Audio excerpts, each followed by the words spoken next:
प्रत्यक्षं ब्रह्म वदिष्यामि ऋतं वदिष्यामि सत्यं वदिष्यामि तन्मामवतु तद्वक्तारमवतु अवतु माम् अवतु वक्तारम् ॐ शान्तिः शान्तिः शान्तिः सहनो भवतु सहनौ भुनक्तु सह वीर्यं करवावहै तेजस्विनावधीतमस्तु मा विद्विषावहै ॐ शान्तिः शान्तिः शान्तिः मृषभो विश्वरूपः छन्दोऽभ्योऽद्यमृताः सम्बभूव समेन्द्रो मेधया स्पृणोतु अमृतस्य देवधारणो भूयासं शरीरं मे विचर्षणं जिह्वा मे मधुवर्तमा कर्णाभ्यां भूरिविश्रुवं ब्रह्मणः कोशोऽसि मेधया विहितः श्रुतं मे गोपाय आवहन्ति वितन्वाना कुर्वाणा कीलमात्मनः वासागुंसि मम गावश्च अन्नपाने च सर्वदा ततो मे श्रियमावह लोमशां पशुभिः सह स्वाहा आमायन्तु ब्रह्मचारिणः स्वाहा विमायन्तु ब्रह्मचारिणः स्वाहा प्रमायन्तु ब्रह्मचारिणः स्वाहा नमायन्तु ब्रह्मचारिणः स्वाहा शमायन्तु ब्रह्मचारिणः स्वाहा त्रिशोजनेशानि स्वाहा श्रेयाण्वस्य शोषाणि स्वाहा तन्माभगप्रविशानि स्वाहा समाभगप्रविश स्वाहा तस्मिन् सहस्रशाखे निभगान्धयमृते स्वाहा यथा प्रवतायन्ति यथा मासाहर्जरम् एवं मां ब्रह्मचारिणः धातरायन्तु सर्वतः स्वाहा प्रतिवेशोऽसि प्रमावाहि प्रमापद्यस्व मित्रशं वरुणः शन्नो भवत्वर्यमः शन्न इन्द्रो बृहस्पतिः शन्नो विष्णुरुक्रमः नमो ब्रह्मणे नमस्ते वायो त्वमेव प्रत्यक्षं ब्रह्मासि त्वमेव प्रत्यक्षं ब्रह्मावादिशामि वदिष्यामि सत्यमवदिष्यामि तन्नावीत् तद्वक्तारमावीत् आवीर्माम् आवीत् वक्तारम् ॐ शान्तिः शान्तिः शान्तिः वसुदेवाय देवकी नंदनाय च नंदगोपकुमाराय गोविंदाय नमो नमः स्वान्तस्थानन्तशय्याय पूर्णज्ञानरसारणसे उत्तुंगवाक्तरंगाय मध्वदुग्धाब्दये नमः श्रीगुरुभ्यो नमः ವಿಜಯದಶಮಿ ವಿದ್ಯಾದಶಮಿಯಾಗಿ ಮಧ್ವ ಜಯಂತಿಯ ಪರ್ವಕಾಲವಾಗಿ ವಿಶಿಷ್ಟವಾದಂತಹ ನಮ್ಮ ಬದುಕಿಗೆ ಬೆಳಕನ್ನು ಚೆಲ್ಲಿದ ಆಚಾರ್ಯ ಪುರುಷರ ನೆನಪಾಗಿ ಈ ದಿನವನ್ನು ಆಚರಣೆ ಮಾಡುವುದನ್ನು ನಾವು ನೋಡುತ್ತೇವೆ. ಕನ್ನಡ ನಾಡಿನ ಆಚಾರ್ಯರಾಗಿ ಇಲ್ಲೇ ಹುಟ್ಟಿ ಇಲ್ಲೇ ಬೆಳೆದು ಇಲ್ಲಿಗೆ ಸಂಬಂಧಪಟ್ಟಂತಹ ಒಂದು ವಿಶಿಷ್ಟ ವಾದವನ್ನು ಲೋಕಕ್ಕೆ ಪ್ರಚುರಪಡಿಸಿದವರು ಆಚಾರ್ಯ ಮಧ್ವರು. ಪಾಜಕದ ಇವತ್ತು ನಾವು ನೋಡುವಂತಹ ಅನಂತಾಸನದ ಅನಂತ ಶಯನದ ಸನ್ನಿಧಾನ, ಅನಂತ ಪದ್ಮನಾಭನ ಸನ್ನಿಧಾನ ಇರುವಂತಹ ಆ ಜಾಗದಲ್ಲಿ ಆಚಾರ್ಯ ಮಧ್ವರು ಹುಟ್ಟಿ ಬಂದದ್ದು. ಆಚಾರ್ಯರ ಹುಟ್ಟಿಗೆ ಮುಖ್ಯವಾದ ಕಾರಣ ದೇವತೆಗಳ ಪ್ರಾರ್ಥನೆ, ಋಷಿಗಳ ಪ್ರಾರ್ಥನೆ. ಅಂತೆಯೇ ಆ ತಂದೆ ತಾಯಿಗಳು ತಮಗೆ ಒಳ್ಳೆಯ ಸಂತತಿ ಬೇಕು ಅಂತ ಕೇಳಿದ ಪ್ರಾರ್ಥನೆಗಳೆಲ್ಲವೂ ಸೇರಿ ಹುಟ್ಟಿ ಬಂದದ್ದು. ಬಂದ ಆಚಾರ್ಯರು ಎಳವೆಯಲ್ಲಿಯೇ ಅನೇಕ ನಡೆಗಳ ಮೂಲಕ ತಂದೆ ತಾಯಿಗಳಿಗೆ ಅಚ್ಚರಿಗೆ ಕಾರಣರಾದರು. ಸನ್ಯಾಸದ ದೀಕ್ಷೆ ತೆಗೆದುಕೊಂಡ ಪರಿಯೂ ಕೂಡ ಅತ್ಯಂತ ಅದ್ಭುತ. ತಂದೆ ತಾಯಿಗಳಿಬ್ಬರನ್ನೂ ಒಪ್ಪಿಸಿ ದೀಕ್ಷೆಯನ್ನು ತೆಗೆದುಕೊಂಡ ಹತ್ತರ ಆ ಪೋರ ಜಗತ್ತಿನ ಎಲ್ಲ ಸತ್ಯವನ್ನು ಹೇಳಬೇಕು ಅಂತಂದರೆ ಸನ್ಯಾಸದ ದೀಕ್ಷೆಯೇ ಅತ್ಯಂತ ಅಗತ್ಯವಾದದ್ದು ಅಂತ ದೊಡ್ಡವರು ಆಡುವ ಮಾತನ್ನು ಗಂಭೀರವಾಗಿ ಪರಿಗಣಿಸಿ ಅಚ್ಯುತ ಪ್ರಜ್ಞರಲ್ಲಿ ದೀಕ್ಷೆಯನ್ನು ಪಡೆದು ಪೂರ್ಣಪ್ರಜ್ಞನೆನಿಸಿ ಮುಂದೆ ವೇದಾಂತ ಸಿಂಹಾಸನದ ಅಧಿಪತಿಯಾಗುವಾಗ ಆನಂದ ತೀರ್ಥ ಅನ್ನುವ ನಾಮದಿಂದ ಪ್ರಸಿದ್ಧಿಯನ್ನು ಪಡೆದವರು. ಆಮೇಲೆ ಬಹಳಷ್ಟು ಹೆಸರುಗಳನ್ನು ಹೇಳುತ್ತಾರೆ.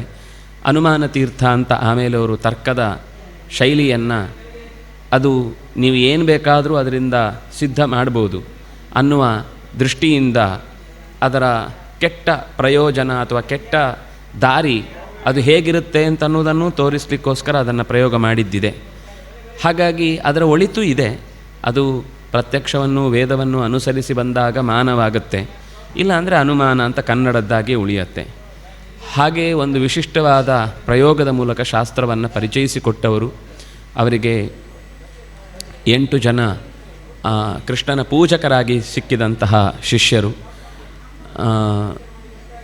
ಆದ್ಯ ಶಿಷ್ಯಂ ಹೃಷಿಕೇಶಂ ವಿಷ್ಣುತೀರ್ಥಂ ಮಹಾಮುನಿಂ ಪದ್ಮನಾಭಂ ನರಹರಿಂ ಜನಾರ್ದನಮಹಂ ಭಜೆ ಉಪೇಂದ್ರಂ ವಾಮನಮುನಿಂ ರಾಮತೀರ್ಥಂ ಅಧೋಕ್ಷಜಂ. ಹೀಗೆ 9 ಜನ. ಅದರಲ್ಲಿ ಒಬ್ಬರು ಇಲ್ಲಿಂದ ಮೇಲ್ಭಾಗದ ಪ್ರದೇಶದ ಜನರ ನಡುವೆ ಭಗವಂತನ ಸರ್ವೋತ್ತಮತ್ವವನ್ನು ಪ್ರತಿಪಾದನೆ ಮಾಡಲಿಕ್ಕೋಸ್ಕರ ಸೇರಿಕೊಂಡರು. ಅಂದರೆ ಆಚಾರ್ಯರಿಂದ ಈ ಪರಂಪರೆ ಹರಿದು ಬಂತು. ಆಚಾರ್ಯರಿಂದ ಪೂರ್ವದಲ್ಲಿ ಅದು ತುಂಬ ಬೇರೆ ಬೇರೆಯಾದ ದಾಳಿಗೆ ಒಳಗಾಗಿದ್ದ ಸಂಗತಿಯನ್ನು ನಾವು ಕೇಳ್ತೇವೆ ಇತಿಹಾಸದ ಪುಟದಲ್ಲಿ. ಹಾಗಾಗಿ ಆಚಾರ್ಯರ ಪರಂಪರೆಯಲ್ಲಿ ನಾವು ಇದ್ದೇವೆ ಅಂತ ಹೆಮ್ಮೆ ಪಡುವುದು ಅನ್ನೋದಷ್ಟರಿಂದ ಏನೂ ಸಿದ್ಧಿ ಆಗುವುದಿಲ್ಲ. ಅವರ ಸಿದ್ಧಿಯನ್ನು ನೋಡಿಕೊಂಡು, ಅಂದರೆ ಅವರು ಪಡೆದಂತಹ ಸಿದ್ಧಿಯನ್ನು ಮನಸ್ಸಿನಲ್ಲಿ ತಂದುಕೊಂಡು ನಾವು ಆ ಮಾರ್ಗದಲ್ಲಿ ಸಾಗುವುದಕ್ಕೆ ಬೇಕಾದಂತಹ ದಾರಿಯನ್ನು ಕಂಡುಕೊಳ್ಬೇಕು. ಹೀಗೆ ದೊಡ್ಡವರನ್ನು ನಮ್ಮ ಮಟ್ಟಕ್ಕೆ ತರುವುದು ಅನ್ನುವುದು ನಿಜವಾದ ಅನುಸಂಧಾನ ಅಲ್ಲ. ದೊಡ್ಡವರ ಮಟ್ಟಕ್ಕೆ ನಾವು ಏರುವುದು ಅನ್ನುವುದು ನಮಗೆ ಅತ್ಯಂತ ಮುಖ್ಯವಾದ ಅನುಸಂಧಾನ ಅಂತ ಹೀಗೆ ನೆನಪು ಮಾಡಿಕೊಳ್ತಾ ಆಚಾರ್ಯರ ಪರಂಪರೆಯಲ್ಲಿ 8 ಜನ ಶಾಸ್ತ್ರದ ಪರಿಚಯವನ್ನು ಲೋಕಕ್ಕೆ ನೀಡುವುದರ ಜೊತೆಗೆ ಪಾಮರರಿಗೂ ಈ ಪರಮಾತ್ಮನ ಪರಮಾನುಗ್ರಹ ಇರಲಿ ಅನ್ನುವ ಕಾರಣಕ್ಕಾಗಿ ದೀಕ್ಷಿತರಾಗಿ ಯಜ್ಞದ ರೀತಿಯಲ್ಲಿ ಒಂದು ಪಂಚಾಗ್ನಿ ವಿದ್ಯೆ ಅಂತಲೇ ಅದನ್ನು ಕರೆಯುವಂಥದ್ದು. ಹಾಗೆ ಸಾಲು ದೀಪಗಳ ನಡುವೆ ಗರ್ಭಗುಡಿಯ ಮಧ್ಯದಲ್ಲಿ ಭಗವಂತನ ಪೂಜೆಯನ್ನು ಸಲ್ಲಿಸುವಂತಹ ಪರಂಪರೆ 8 ಅದು ಇವತ್ತಿಗೂ 800 ವರ್ಷಗಳ ಅವಿಚ್ಛಿನ್ನವಾದಂತಹ ಪರಂಪರೆಯನ್ನು ನಾವು ನೋಡುತ್ತೇವೆ. ಹೀಗೆ ಆಚಾರ್ಯರು ಹಾಕಿಕೊಟ್ಟಂತಹ ಒಂದು ಸುಂದರವಾದ ತತ್ವವಾದದ ಸಾಮ್ರಾಜ್ಯ ಅದು ಮತ್ತೆ 100 ಮುಖಗಳಲ್ಲಿ ಲೋಕದಲ್ಲಿ ತನ್ನದೇ ಆದಂತಹ ಛಾಪನ್ನು ಮೂಡಿಸದ್ದನ್ನು ನಾವು ನೋಡುತ್ತೇವೆ. ಆಚಾರ್ಯರು ಮುಟ್ಟದ ಕ್ಷೇತ್ರ ಇಲ್ಲ. ಸಂಗೀತಕ್ಕೂ ಸಂಬಂಧಪಟ್ಟಂತೆ ಸಂಗೀತದ ಪ್ರಧಾನವಾದಂತಹ ಇವತ್ತು ನಾವು ಕರ್ನಾಟಕ ಸಂಗೀತ ಅಂತ ಹೇಳುವುದಕ್ಕೆ ಕಾರಣವಾದ ಮೂಲ ರುಬಾರಿಯಾಗಿ, ಯಕ್ಷಗಾನದ ಮೂಲ ಬೇರಾಗಿ, ಅಂತೆಯೇ ದಾಸ ಸಾಹಿತ್ಯದ ಮುಖ್ಯ ಸ್ರೋತಸ್ಸು ಎನಿಸಿ ಆಚಾರ್ಯರು ಕನ್ನಡಕ್ಕೆ ಕೊಟ್ಟಂತಹ ಕೊಡುಗೆ ಅತ್ಯಂತ ಹಿರಿದಾದದ್ದು. ಅದರಿಂದಾಗಿ ನಾನು ಅದಕ್ಕೋಸ್ಕರ ಆರಂಭದಲ್ಲಿ ಕನ್ನಡ ನಾಡಿನ ಆಚಾರ್ಯರು ಅಂತ ನಾವು ಗುರುತಿಸಲಿಕ್ಕೆ ಮುಖ್ಯ ಕಾರಣ, ಇವತ್ತು ಕನ್ನಡ ಶುದ್ಧವಾಗಿ ಉಳಿದಿದ್ದರೆ ಅದಕ್ಕೆ ಒಂದು ದಾಸ ಸಾಹಿತ್ಯ ಅಥವಾ ಶರಣ ಸಾಹಿತ್ಯ ಕಾರಣ, ಇನ್ನೊಂದು ಕಡೆಯಿಂದ ಯಕ್ಷಗಾನದ ಪರಂಪರೆ ಕಾರಣ. ಈ ಯಕ್ಷಗಾನದಲ್ಲೂ ತಾಳಮದ್ದಲೆ ಯಕ್ಷಗಾನ ಅಂತ ಎರಡರಲ್ಲೂ ಕನ್ನಡದ ಶುದ್ಧತೆಯನ್ನು ನಾವು ಬಹಳ ಹೆಚ್ಚಾಗಿ ಚೆನ್ನಾಗಿ ಕಾಣ್ತಾ ಇದ್ದೇವೆ.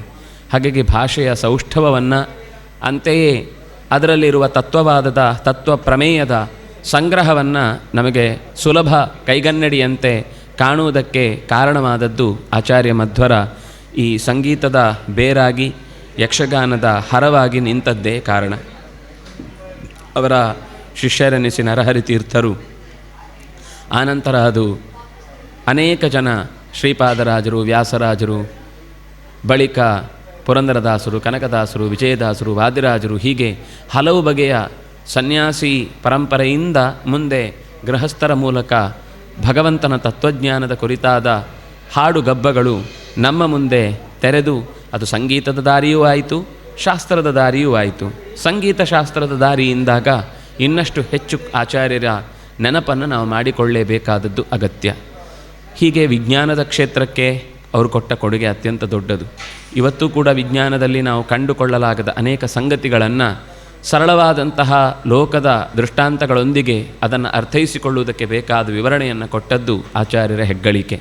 ತಂತ್ರಶಾಸ್ತ್ರ, ಮಂತ್ರಶಾಸ್ತ್ರ, ಯಂತ್ರಶಾಸ್ತ್ರ, ಶಿಲ್ಪಶಾಸ್ತ್ರ, ಹಾಗೆಯೇ ಐತಿಹಾಸಿಕವಾದಂತಹ ಭಾರತಕ್ಕೆ ಒದಗಿದಂತಹ ಸಂದೇಹಗಳನ್ನೆಲ್ಲ ಪರಿಹರಿಸುವುದಕ್ಕಾಗಿ ನೀಡಿದ, ಅಂದರೆ ಐತಿಹಾಸಿಕವಾದ ಘಟನೆಗಳಿಗೆ ಒಂದು ಕಾಲ ಕ್ರಮವನ್ನು ಜೋಡಿಸುವಂತಹ ವಿಶಿಷ್ಟವಾದ ವ್ಯಾಖ್ಯಾನವೂ ಆಚಾರ್ಯರಿಂದ ಬಂದದ್ದು. ಸರ್ವಮೂಲದ ಸಮಗ್ರ ವ್ಯಾಖ್ಯಾನದ ನೆಪದಲ್ಲಿ ವಿಷ್ಣು ಸಹಸ್ರನಾಮದ ಅರ್ಥಚಿಂತನೆ ಸ್ವತಃ ತನ್ನ ಜೀವನದಲ್ಲಿ ಅದನ್ನು ಹೇಳಿ, ಮರಳಿ ಹೇಳಲಾಗದವರಿಗೆ ಹೇಳಿ ಉಪಯೋಗ ಇಲ್ಲ ಅಂತ ಕೊನೆಗೆ ತಡೆದು ನಿಲ್ಲಿಸಿದ್ದು ಆಚಾರ್ಯರ ಆ ಕಾಲದ ಒಂದು ಘಟನೆಯನ್ನು ಮಧ್ವವಿಜಯ ಉಲ್ಲೇಖ ಮಾಡುತ್ತೆ. ಹೀಗೆ ಅವರ ಬಯೋಗ್ರಫಿಯನ್ನು ಅವರಿದ್ದಾಗಲೇ ಅವರ ಕಣ್ಣ ಮುಂದೆಯೇ ಅವರ ಕಣ್ಣಿಗೆ ಬಿದ್ದು ರಚನೆಗೊಂಡಂತಹ ವಿಶಿಷ್ಟವಾದ ಕೃತಿ ಅದು ಮಧ್ವವಿಜಯ. ಅಂತಹ ಮಧ್ವವಿಜಯ, ಅಂತೆಯೇ ತ್ರಿವಿಕ್ರಮ ಪಂಡಿತರು ಕೊಟ್ಟಂತಹ ತತ್ವಪ್ರದೀಪ, ನಾರಾಯಣ ಪಂಡಿತರಂತೆಯೇ ಅವರ ಮೊಮ್ಮಗನಾಗಿ, ತ್ರಿವಿಕ್ರಮ ಪಂಡಿತರ ಮೊಮ್ಮಗನಾಗಿ ತ್ರೈವಿಕ್ರಮಾರ್ಯ ದಾಸ ಅಂತಲೇ ತನ್ನನ್ನು ಕರೆದುಕೊಳ್ಳುವ ವಾಮನ ಪಂಡಿತರಿಂದಲೂ ಆಚಾರ್ಯರ ಬಗ್ಗೆ ಕೆಲವು ಪರಿಚಯ ನಮಗೆ ಸಿಗುವಂಥದ್ದು. ಹೀಗೆ ಆಚಾರ್ಯರನ್ನ ನೆನೆಯುವ ಉದ್ದೇಶದಿಂದ ನಮಗೆ ಸರಿಯಾದ ಮುಖವನ್ನು ಕೊಟ್ಟ ಪಂಡಿತರ ಮನೆತನಕ್ಕೆ ನಾವು ಎಷ್ಟು ಕೃತಜ್ಞತೆಯನ್ನು ಅರ್ಪಿಸಿದರೂ ತುಳುನಾಡಿನ ಕವಿಗಳಾಗಿ ಅವರು ಕೊಟ್ಟ ಸಾಹಿತ್ಯ ಸಮಗ್ರತೆ ಅಂತನ್ನುವುದು ನಮ್ಮ ಬದುಕಿಗೂ ಸಮಗ್ರತೆಯನ್ನು ತುಂಬುವಂಥದ್ದು ಅಂತ ನಾವು ನೆನೀಬೇಕು. ಒಂದು ವೇಳೆ ಈ ಪಂಡಿತರ ಮನೆತನ ಇಲ್ಲ ಅಂದರೆ ಇವತ್ತು ನಮಗೆ ಮಧ್ವಾಚಾರ್ಯರ ಪರಿಚಯವೇ ಆಗ್ತಿರಲಿಲ್ಲ. ಹೇಗಿದ್ದರು, ಏನು ಮಾಡಿದರು, ಯಾವುದೆಲ್ಲ ರೀತಿ, ಗ್ರಂಥದ ಮುಖದಲ್ಲಿ ಒಂದು ಪರಿಚಯ ಬೇರೆ, ಆದರೆ ಜೀವನವೂ ಹಾಗೇ ಇತ್ತು, ಅವರು ಬರೆದಂತೆಯೇ ಇತ್ತು. ಎಷ್ಟೋ ಜನರ ಬದುಕು ಬರೆಯುವುದು ಒಂದು ರೀತಿ ಇರುತ್ತೆ, ಹೇಳುವುದು ಒಂದು ರೀತಿ ಇರುತ್ತೆ. ಬರೆದಂತೆ ಹೇಳಿದಂತೆ ಎರಡನ್ನೂ ಸಮೀಕರಿಸುವಂತಹ ಒಂದು ಬದುಕನ್ನು ಕಟ್ಟಿ ತೋರಿಸಿ ನಮಗೂ ಅದೇ ರೀತಿಯಾದ ಮಾರ್ಗದರ್ಶನವನ್ನು ಕೊಟ್ಟ ಆಚಾರ್ಯರ ಬಗ್ಗೆ ನಮಗೆ ಏನಾದರೂ ಗೊತ್ತಾಗಿ ಗೌರವ ಮೂಡುವುದಕ್ಕೆ ಕಾರಣವಾಗಿದ್ದರೆ ಅದಕ್ಕೆ ಪಂಡಿತ ಮನೆತನದ ದೊಡ್ಡ ಕೊಡುಗೆ ಇದೆ ಅನ್ನೋದನ್ನು ನಾವು ಮರೆಯುವ ಹಾಗಿಲ್ಲ.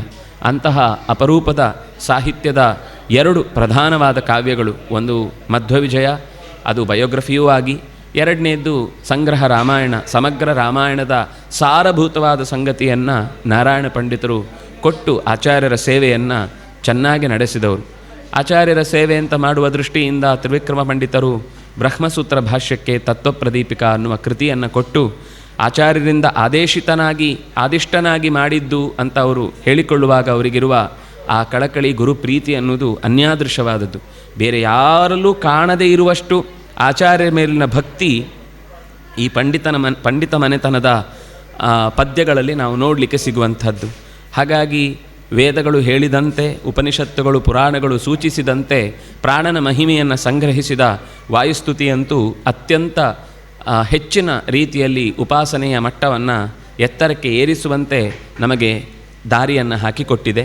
ಹೀಗೆ ಆಚಾರ್ಯರ ಬದುಕು ಮತ್ತು ಬರೆಹ ಅದೆರಡೂ ಒಂದೇ ರೀತಿ ಇತ್ತು ಅನ್ನುವ ಕಾರಣಕ್ಕಾಗಿಯೇ ಆಚಾರ್ಯ ಪದವಿಗೆ ಒಂದು ಸ್ಥಾನಕ್ಕೆ ಮತ್ತಷ್ಟು ಹಿರಿಮೆ ದಕ್ಕಿತು ಅಂತ ನಾವು ಹೇಳುವುದು ಸಾಧ್ಯವಾಗುತ್ತೆ. ಅವರ ಬಗ್ಗೆ ಹೇಳುವಾಗ ತೀರ್ಥೀಕುರುವಂತೆ ತೀರ್ಥಾನಿ, ಯಾರು ತೀರ್ಥಗಳಿಗೆ ತೆರಳಿ ಅವುಗಳಲ್ಲಿರುವ ತೀರ್ಥಭಾವವನ್ನು ಹೆಚ್ಚಿಸುವ ಶಕ್ತಿ ಯಾರಿಗಿದೆಯೋ ಅವರು ನಿಜವಾಗಿ ಸನ್ಯಾಸದ ದೀಕ್ಷೆಯಲ್ಲಿ ಹೆಚ್ಚು ಹೆಚ್ಚು ಅನುಷ್ಠಾನದಲ್ಲಿ ಇದ್ದಾರೆ ಅನ್ನುವುದು ಅರ್ಥ ಅಂತ.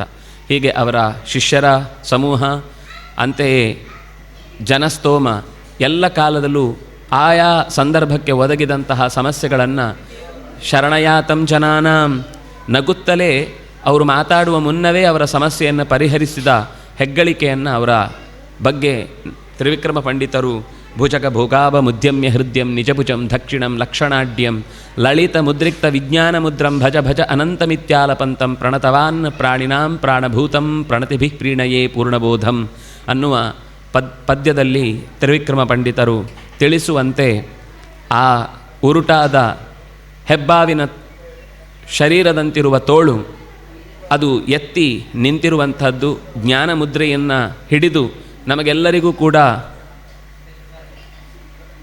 ಖಂಡಿತವಾಗಿಯೂ ಧೈರ್ಯದಲ್ಲಿ ಇರಿ ಅಂತ ಹೇಳುವ ಮಾತಾಗಿ ಒಂದು ಕೈಯಲ್ಲಿ ಜ್ಞಾನಮುದ್ರೆಯನ್ನು, ಮತ್ತೊಂದು ಕೈಯಲ್ಲಿ ಭವದಭೋಷ್ಣೇನ ತಾತಪ್ಯಮಾನಾನ್ ಭುವಿ ಪರಂ ನಾಥಮಪ್ರೇಕ್ಷಮಾಣಾನ್ ಭುವನಮಾನ್ಯೇನ ಚ ಅನ್ಯೇನ ದೋಷ್ಣಾ ಭವತು ಭೀರ್ಮಾ ಇತಿ ನ ಸಾಂತ್ವಯಂತಂ ಪ್ರಣತವಾನ್ ಪ್ರಾಣಿನಾಂ ಪ್ರಾಣಭೂತಂ ಪ್ರಣತಿಭಿಃ ಪ್ರೀಣಯೇ ಪೂರ್ಣಬೋಧಂ.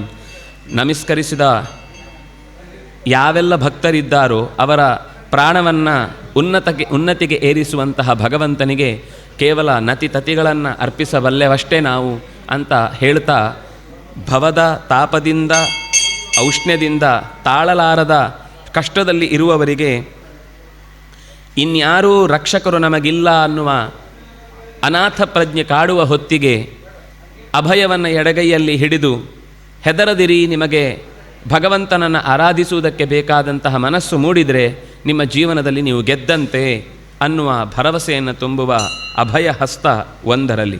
ಹೀಗೆ ನಿಂತಿರುವ ನಗೆಮೊಗದ ಒಂದು ಕೈಯಲ್ಲಿ ಬಲ ಕೈಯಲ್ಲಿ ಜ್ಞಾನ ಮುದ್ರೆಯನ್ನು, ಮತ್ತೊಂದು ಕೈಯಲ್ಲಿ ಅಭಯ ಮುದ್ರೆಯನ್ನು ಹಿಡಿದಿರುವಂತಹ ಆಚಾರ್ಯರ ನೆನಪು ಸದಾ ನಮ್ಮಲ್ಲಿ ಇರಲಿ. ಅವರಿಗೆ ನಾವು ಪ್ರತಿಯಾಗಿ ಕೊಡುವಂಥದ್ದು ನಮಸ್ಕಾರದ ರಾಶಿಯನ್ನಷ್ಟೇ ಅನ್ನುವ ಈ ಮಾತಿನ ಮೂಲಕ ಆಚಾರ್ಯರ ನೆನಪು ಇದೆ. ಜ್ಞಾನ ಅಂತ ಹೇಳಿದ ತಕ್ಷಣವೇ ಜ್ಞಾನವನ್ನು ಮೂರ್ತ ಪದಾರ್ಥದ ತೋರಿಸ್ಲಿಕ್ಕೆ ಬರುವುದಿಲ್ಲ. ಅದು ಜ್ಞಾನ ಅಂದರೆ ಕೈಯ ಚಿಹ್ನೆ ಅಷ್ಟೇ. ಅದು ಹಾಗೆ ಎಷ್ಟೋ ಚಿಹ್ನೆಗಳು ಅದು ದೇವತೆಗಳ ಸಾನ್ನಿಧ್ಯವನ್ನು ಪರಿಚಯಿಸಿಕೊಡುವಾಗ ದೇವತೆಗಳಲ್ಲಿ ಎಲ್ಲಿ ನೋಡಿದರೂ ಒಂದು ಜ್ಞಾನ ಅನ್ನುವ ಮುದ್ರೆ ಸಾಮಾನ್ಯವಾಗಿರುತ್ತೆ. ಅದು ಬಿಟ್ಟರೆ ಆಯುಧಗಳಿರುವುದಿದೆ, ಇಲ್ಲ ಅಂತಿಲ್ಲ. ಆದರೆ ಜ್ಞಾನಕ್ಕೆ ಸಂಬಂಧಪಟ್ಟಂತೆ ನಾವು ವಿದ್ಯಾದಶಮಿಯಾಗಿ ಆಚಾರ್ಯನ ನೆನೆಯುವಾಗ ಒಂದು ಅಭಯ, ಮತ್ತೊಂದು ಕೈಯಲ್ಲಿ ಜ್ಞಾನ ಮುದ್ರೆ ಅಂತ ಈ ರೀತಿ ಚಿಂತಿಸುವುದರ ಮೂಲಕ ನಮ್ಮ ಬದುಕಿಗೆ ಆನಂದ ಅನ್ನುವುದು ಆ ತೀರದಲ್ಲಿದೆ ಅಂತ ಭಯಪಡದೆ ಈ ತೀರದಿಂದ ಆ ತೀರಕ್ಕೆ ಕರೆದೊಯ್ಯುವ ತೀರ್ಥರೆನಿಸಿ ಆಚಾರ್ಯರು ನಮ್ಮ ಜೊತೆಗಿದ್ದಾರೆ, ಅವರ ಕೃತಿಯ ಜೊತೆಗೆ ಇದ್ದಾರೆ. ಯಾಕೆಂದರೆ ಧನ್ಯರೂಪಮಿವ ಮನ್ಯದಾತ್ಮನಃ ಅಂತ ತಾನೇ ತನ್ನ ಸ್ವರಮೂಲದ ಪ್ರತಿಯೊಂದು ಅಕ್ಷರವೂ ತನ್ನದ್ದೇ ಮತ್ತೊಂದು ಪ್ರತಿಮೆ ಅಂತ ಹೇಳಿಕೊಳ್ಳುವ ರೀತಿಯಲ್ಲಿ ಗುರುಗಳಿಗೆ ಅವರು ಕಾಣಿಕೆಯನ್ನು ಒಪ್ಪಿಸಿ ಹೋದದ್ದು ಅನ್ನುವ ಕಾರಣಕ್ಕಾಗಿ ನಾವು ಆಚಾರ್ಯರನ್ನು ಸ್ಮರಣೆ ಮಾಡುವುದಕ್ಕೆ ನೇರ ನೋಡಲಿಕ್ಕಾಗದೇ ಇದ್ದರೂ ಆಚಾರ್ಯರ ಜೀವನ ಚರಿತೆಯಾದಂತಹ ಮಧ್ವವಿಜಯ ಇರಬಹುದು, ಅಥವಾ ಅದನ್ನೇ ಸಂಕ್ಷೇಪವಾಗಿ ಸರ್ಗದ ಪ್ರತಿಯೊಂದರ ಸಾಲನ್ನು ಕೂಡ ಎರಡೆರಡು ಪದ್ಯಗಳ ಮೂಲಕ ಸಂಗ್ರಹಿಸಿದ ಪ್ರಮೇಯ ನವಮಾಲಿಕ, ಅಥವಾ ಸರ್ವಮೂಲದ ಸಮಗ್ರ ಚಿಂತನೆಯನ್ನು ಆಚಾರ್ಯರದ್ದೇ ಪ್ರತಿಮೆ ಅಂತ ಭಾವಿಸಿ ನಮಸ್ಕರಿಸಿ ಆ ಮೂಲಕ ಆಚಾರ್ಯರ ವೇದವ್ಯಾಸರ ವಿಶೇಷ ಅನುಗ್ರಹಕ್ಕೆ ಪಾತ್ರರಾಗುವಂತಹ ಸುಸಂದರ್ಭ ಒದಗಿ ಬಂದ ಈ ದಿವಸದ ಪ್ರತಿಯೊಂದು ಕ್ಷಣಗಳನ್ನು ಕೂಡ ಅವರ ನೆನಪಿನೊಂದಿಗೆ ಕಳೆಯುವುದಕ್ಕೆ ಪ್ರಯತ್ನಿಸೋಣ ಅಂತ ಹೇಳ್ತಾ ಇವತ್ತಿನ ಈ ಚಿಂತನೆಯನ್ನು ಶ್ರೀಕೃಷ್ಣಾರ್ಪಣಮಸ್ತು.